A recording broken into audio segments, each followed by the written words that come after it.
Chocolate দিয়ে topper অনেকেই হয়তোবা পারে না, যারা নতুন তারা হয়তোবা জানে না কিভাবে চকলেট দিয়ে টপার তৈরি করতে হয়।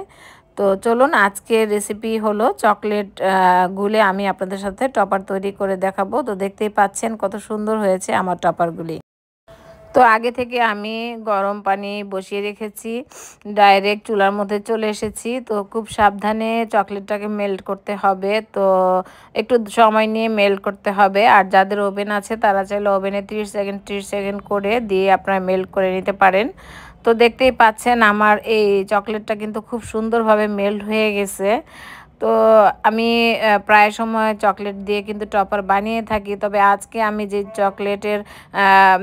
চকলেটের মধ্যে যে কালারটা, রেড কালারটা মিশাইছি, তো সাথে সাথে কিন্তু চকলেটটা একটু ঘন হয়ে গেছে। তো ভয় পাবার কিছুই নাই যে ঘন হয়ে গেছে বলে যে টপার তৈরি করতে পারবো না, তা কিন্তু না।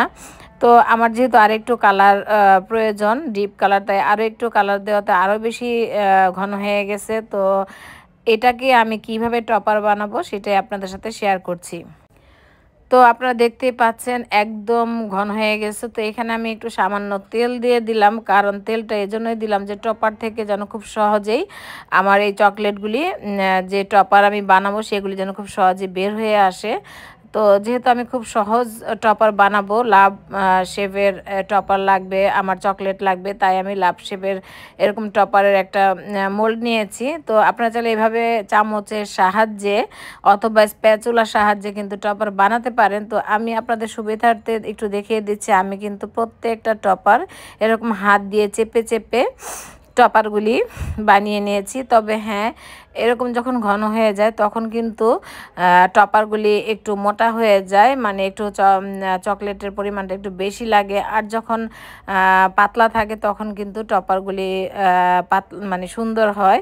তো যাই হোক, যেহেতু আমি এখন আপনাদের সাথে শেয়ার করছি তাই কথাটা বলে নিলাম। অনেক সময় চকলেটের সাথে যখন আপনি কালার মেশাবেন তখন কিন্তু এরকম হয় না। তো আজকে কেন জানি হয়ে গেছে, তাই ভয় পাওয়ার কোনো কারণ নাই। তো আমি বড়গুলি লাভ শেপের বানিয়ে নিয়েছি। এখন দেখেন ছোট লাভ শেপের টপারগুলি আমি একটু হাত দিয়ে একটু আস্তে ভিতরের দিকে যেতে যেতে তারপরে আমি চকলেটের যে কালার দিয়ে যে মিশিয়েছি সেগুলি দিয়ে দিচ্ছি।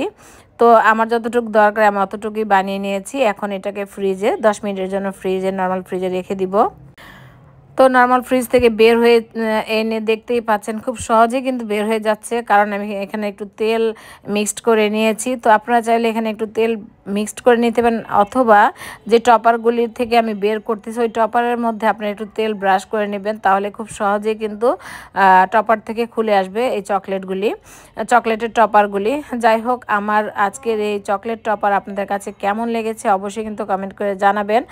আর এই রেসিপি ছিল নতুনদের জন্য, যারা নতুন যারা জানেন না, তো তাদের জন্য কিন্তু এই টপারগুলি আমি দেখানোর চেষ্টা করেছি। যেহেতু আমি একটা কেক বানাবো, আমার টপার লাগবে, তাই ভাবলাম যে একটু ভিডিও করি, আমার নতুন আপু ভাইয়াদের কাজে লাগতে পারে।